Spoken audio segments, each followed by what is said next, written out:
పిల్లలు మన దగ్గర ఆనందంగా ఉన్నట్టు కనిపిస్తున్నారు, కానీ మనకు తెలియకుండానే చిన్న చిన్న తప్పుల వల్ల పిల్లలు తప్పుదారిలోకి వెళ్తున్నారని తెలుసుకున్న రోజు మన హృదయం తట్టుకుంటుందా?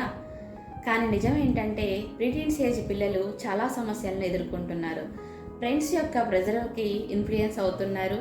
అలాగే గ్యాడ్జెట్స్ని ఎక్కువసేపు చూడటం వల్ల వాళ్ళ యొక్క అటెన్షన్ స్పాన్ తగ్గిపోయి వాళ్ళలో పేషెన్స్ అనేది కొరబడుతుంది.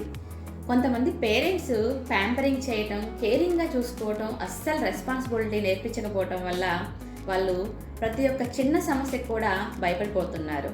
దీనివల్ల చిన్న చిన్న సమస్యలకు తట్టుకోలేక మెంటల్గా వాళ్ళు స్ట్రగుల్ అవుతున్నారు. కానీ సొల్యూషన్ లేదా అంటే ఖచ్చితంగా ఉంది.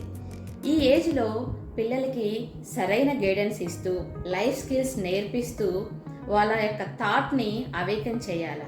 అప్పుడే పిల్లలు ఏం చేయాలి, ఎటువంటి డెసిషన్ తీసుకోవాలి, ఎవరితో ఎలా మెలగాలి, ఏ దారి ఎంచుకోవాలి అని వాళ్ళకు వాళ్ళే డిసైడ్ అవుతారు. అప్పుడే పిల్లలు తమ పనిని తాను బాధ్యతగా చేసుకునే లీడర్స్గా అవుతారు. ప్రతి చిన్న మాటకి హట్ అవ్వకుండా కష్టాన్ని ఎదుర్కొనే శక్తి వాళ్ళల్లో ఆటోమేటిక్గా బిల్డ్ అవుతుంది. ఇప్పటి వరకు వాళ్ళు పొందిన ఆనందం గ్యాడ్జెట్స్లో ఇకపై ప్రపంచానికి వాళ్ళ ఆనందాన్ని పంచే పిల్లలుగా తయారవుతారు. Prevention is always better than cure.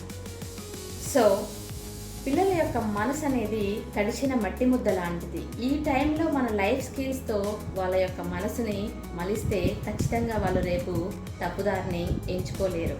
So నా కోర్సులో ఖచ్చితంగా పిల్లలకి స్కిల్స్ మాత్రమే కాకుండా వాళ్ళ యొక్క థాట్ని అవేకన్ చేస్తాను. ఈ ట్రాన్స్ఫర్మేషన్లో మీరు భాగం కావాలనుకుంటే please comment below leader. Thank you for watching. For more videos stay tune to my channel.